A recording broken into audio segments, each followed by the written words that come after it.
I thought the waiter had spilled something because, of course, like everything with Trump, he's a coward. I'm John Heilemann, and this week on Hell and High Water, I talked with Marie Brenner, writer-at-large at Vanity Fair and author of the fantastic new book, The Desperate Hours, one hospital's fight to save a city on the pandemic's front lines. You wrote this story, a famous story. Now people talk about this because there's a story attached to the story about Donald Trump at Vanity Fair in 1990 that was called After the Gold Rush. Is a story that he hated. But before he became president, and people said all kinds of horrible things about him, he said this was the worst piece that had ever been written about him by anybody. He complained about it in one of his books. I believe it was the piece where you reported that he had Mein Kampf on his bedside table, or the speeches of Hitler, or somehow that's like where that the first world order, the speeches, right, where that was the first time that ever got out in the public. And then we have Tina Brown, who has told the story of this event, a subsequent event. At Tavern on the Green, where she claims that Donald Trump came up and poured wine down the back of your dress. I believe he was so mad about this piece. A, is that all true? And B, please tell the story in your own words. Oh, absolutely. It's completely true. So, we all knew in New York, because we've been covering him for years, that he was a sadist, he was a grifter, he was, absolutely had no morals. And this was, again, another one of those long hang-around stories that took months and months and months to do, where, I spoke to 70 or 80 people and put together a narrative called After the Gold Rush, of Trump falling apart, going into debt, his marriage to Ivana falling apart, but also a lot of his backstory, a lot of the complexity. And I had covered him before at New York Magazine and had really seen him in full flower. But in those days, when he was still a kind of semi-charming real estate developer, there was a kind of sense of humor, almost self-parody around the grifting that almost became a kind of like a vaudeville comedy show that had then later, obviously, very serious implications as he became darker and darker figure.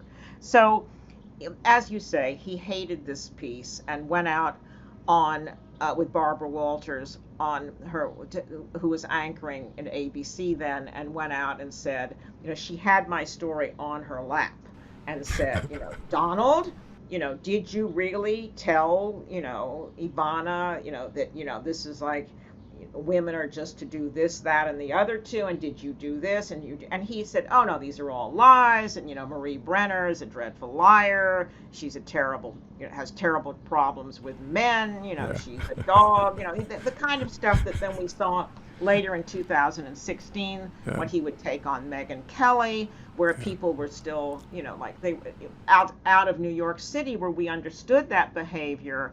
They still were kind of getting to know who is this figure who, would say to a Megyn Kelly, you're bleeding out of every side of you, and then go after the Muslim Gold Star father. And, they were getting to know that person. But we knew that person, and that was the person who, at a Parks event, 25 years ago, let's not date, who literally came up behind me, and I was like watching a horror movie where I saw people, it was a crowded, black tie dinner. He came up behind me and he literally poured a glass of wine down, I was wearing a kind of a dinner suit, down my back. I thought the waiter had spilled something because, of course, like everything with Trump, he's a coward.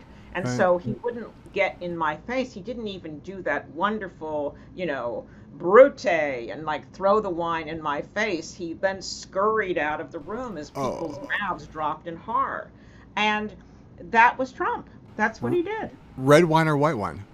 It was white. White wine. Well, that's kind of him. It's been called red, but it's been white. And I wish I still had that suit. My God! I wish I had kept it. But what you could auction that off for charity and make a killing for the New York Presbyterian system. It became like my personal badge of honor. Right. It became sort of like one of the greatest things that ever happened to me as a reporter in retrospect. Listen to my conversation with Marie Brenner on the Hell and High Water podcast. That is available wherever you get your podcasts, and you can also find the highlights on ye olde UE2B.